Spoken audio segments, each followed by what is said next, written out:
So hello everybody and welcome back to World of Tanks. Now for today's video we will be covering the M3 Lee, or Grant depending on which country you're talking about.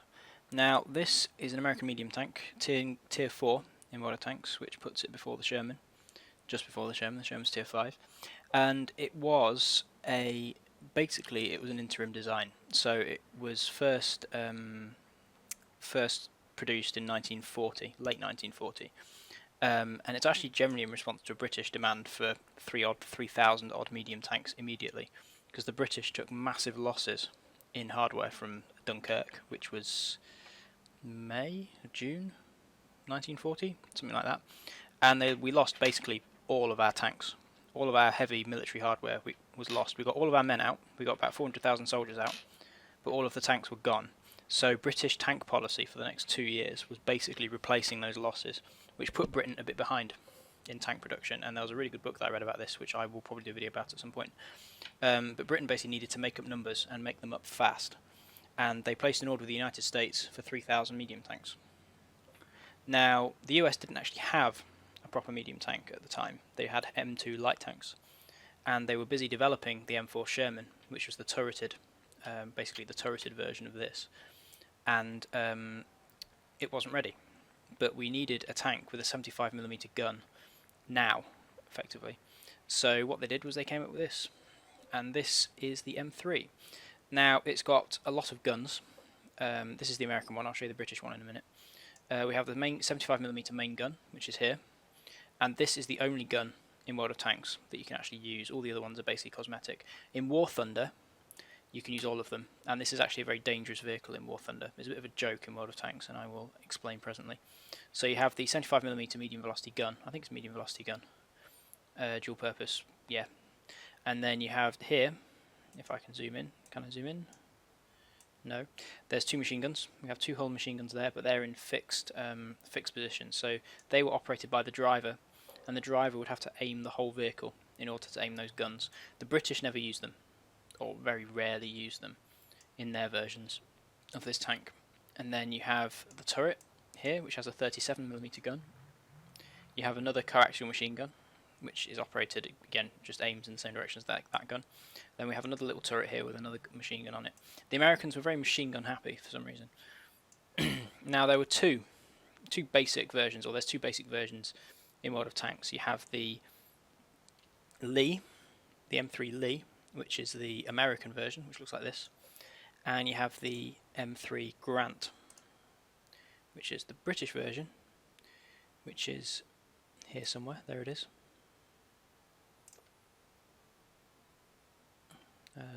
Preview, yep. Blah blah blah blah. No. What's it doing? Let's go back. UK Grant. Where are we? There we go. Let's preview the Grant. Yep. You'll notice slightly different turret shape. The reason for this was the position of the radio. So British practice was to have the radio in the back of the turret, which is what this extra sticky out bit is for. And American practice was to have the the radio down in the hull, which actually necessitated a separate radio operator. So if you look at the American crew compared to the British crew, they've both got 6 crew, but the American one has a radio operator. And the British one in this game also has the 75mm gun, but it's also got a 6-pounder. It's got a slightly better 75mm gun. Now I'm going to move back to the American one for the discussion of this tank, because they are broadly similar to each other, and they have more or less the same strengths and weaknesses. And it was an American tank, so let's go to the American one. The Americans, by the way, were not in the habit of naming their tanks at this time. So the names of all the American tanks: the M3 Stuart or Honey in the British service, the M3 Lee Grant, the M4 Sherman. These names were actually given to them by the British. The British liked to name their tanks, so they had the Matilda, you had the Crusader, you had the Covenanter, you had the Cromwell, you had the Churchill, you had the Valentine. British convention always seemed to be to name the tank and then give it a number to indicate like the level of development. So you had the Churchill Mark 1, the Churchill Mark 3, Churchill Mark 7, etc. The Americans seemed to do it the other way around. They had the M3, then you had like the A1, E3 or whatever, which tended to indicate various subtypes of hull and gun and turret and this kind of thing. So anyway, you notice here, yeah, we have a radio operator instead of another loader. I think historically the Americans actually had 7 crew rather than 6, but anyway. Now, historically this tank was actually something of a mixed bag. It was an interim design, and it's quite obviously an interim design. It was very tall. You know, I've seen this in a tank museum, which you can actually see behind me here, behind the tank here. It's a very, very tall tank. I'm 6'3", and I come up to about here on it. It's enormous. But it was very reliable. That was the main thing about it, was its serviceability and its reliability. When it first came into service, it was superior to the Panzer IV, and up until about the later developments of the Panzer IV. And the 75mm gun was very useful. So the British used them for quite a while, but they were never intended to be used for very long. As soon as the Sherman became common, this tank was retired because it was only a stopgap, and that's all it was meant to be. They just needed a 75mm gun armed tank in service as quickly as possible, and this was what they ended up with for a while. Now, how does this tank stack up in World of Tanks?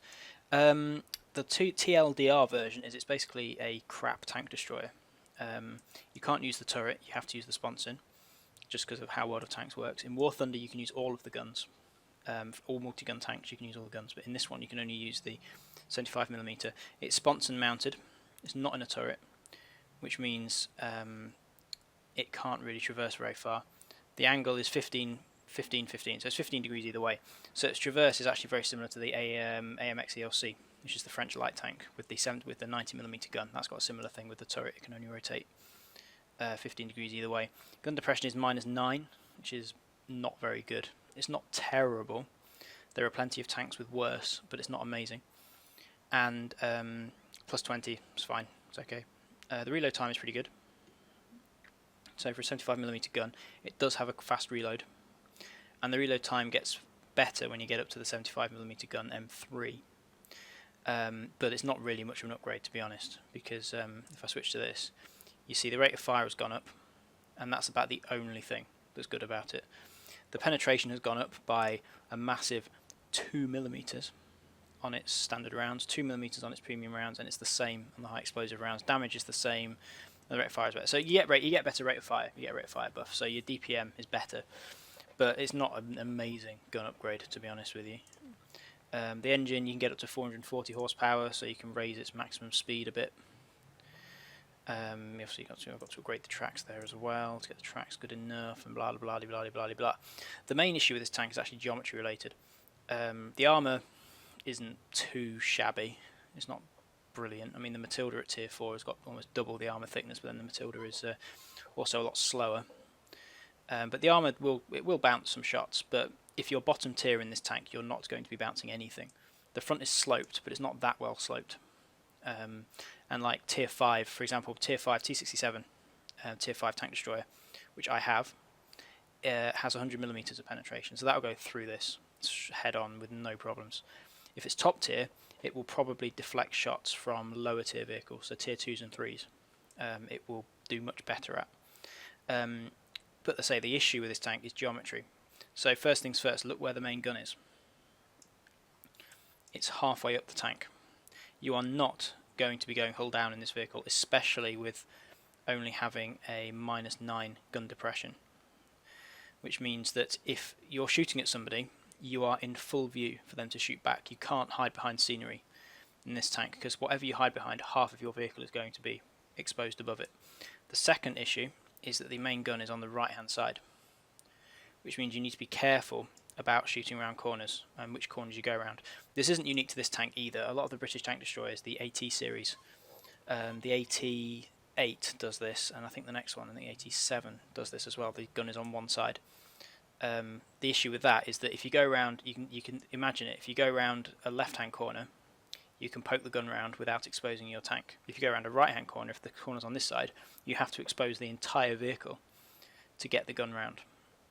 So you have to be careful. You have to be careful on this. I'll show you a replay where that actually happens, but you have to be careful which side you go around.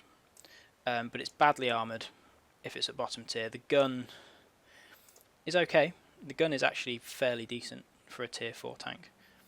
And it's not actually, to be honest, it's not that much worse. I say worse. It's about it's probably better than the Matilda's one actually, because the rate of fire is not too bad. I mean, my Matilda can do an extra. My Matilda's about 1.7 reload time, whereas this is 2.8. But my Matilda one is with a 100% crew, with vents and with all kinds of upgrades, which does that. I mean, 2.8 is fairly. Matilda starts off at about 3.5, you know, with a basic crew and no upgrades. So the reload time is very good. It's got similar penetration to a Matilda's gun, and it's got double the damage. So its damage dealing potential is very good compared to a Matilda. I compare all of the tier 4 tanks to a Matilda because the Matilda is my favourite tier 4 tank. But yeah, so the problem with it is this gun is just it's a ridiculous position. It would be much better if you could use this gun as well, and in reality you could, and this was not actually that bad a tank in real life. It wasn't amazing, and as I say, the Sherman, as soon as the Sherman became available, they ditched this one completely.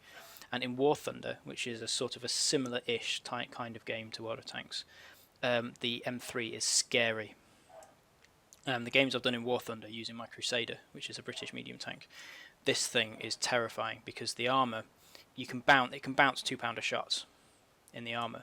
That 75mm gun and 37mm can take my Crusader out in like one hit, and it is a beast. But in World of Tanks, it's basically a rubbish tank destroyer.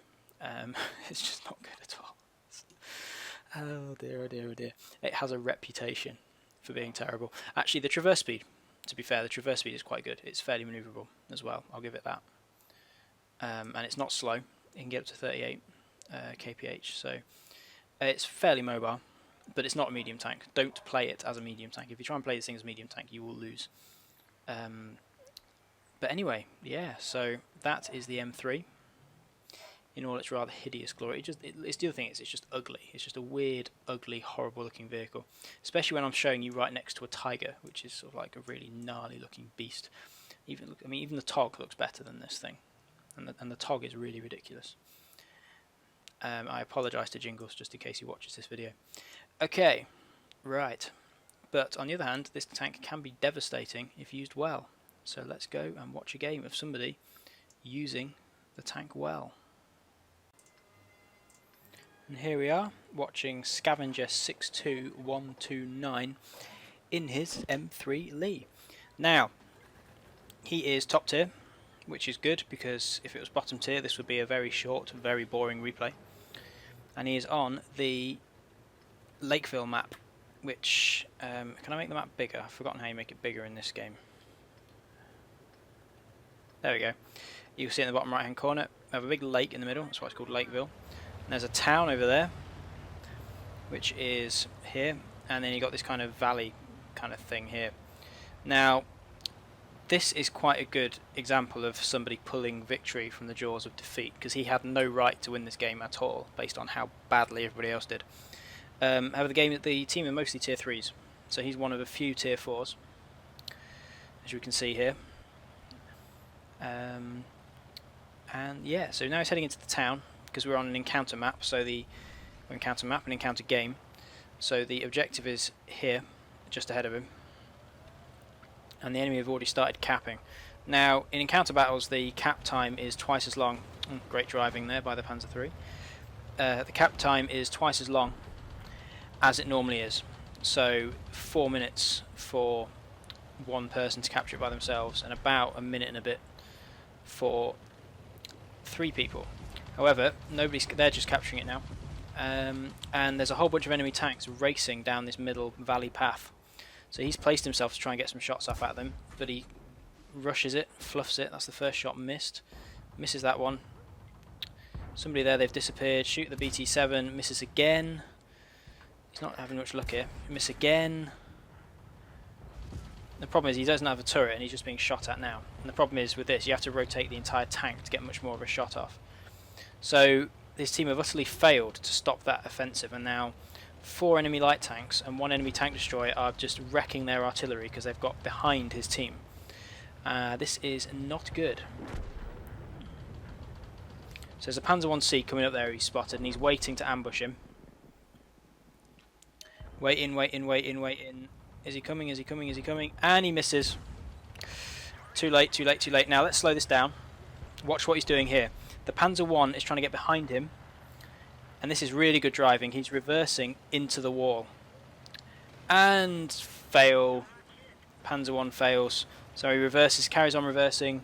Tries to get the shot. And boom! First kill. Let's speed back up. That was very good driving. I would not have remembered to do that. He misses again. He's not very good. He's very good at driving. Not quite so hot at shooting. BT7 nailed with BT7 with a shot, but he goes behind the church. Pulls out a bit. Oh, more tanks coming to the right. They don't notice him, so he shoots them. Reload. Shoot again. Making use of the rapid fire of this gun. Now they're behind the hill. He can't get a shot off because his gun is so low. He was going to turn around, but they're still there. So he moves forward, trying to get a shot. There we go, he's got a shot. Misses again. Can he get another shot? No. So he reverses back again, keeping his back to the wall. Enemy tanks appear over the ridge. First shot on the A20. Fast reload. Shoot again. Second shot. M8. I don't know what that was supposed to achieve, but the M8 just suicided. Now he can't move and he can't shoot because of the fixed gun. Again, big problem. He's just been hit by the BT7 ART, which knocked his tracks out. Repaired his tracks, taken out the other guy.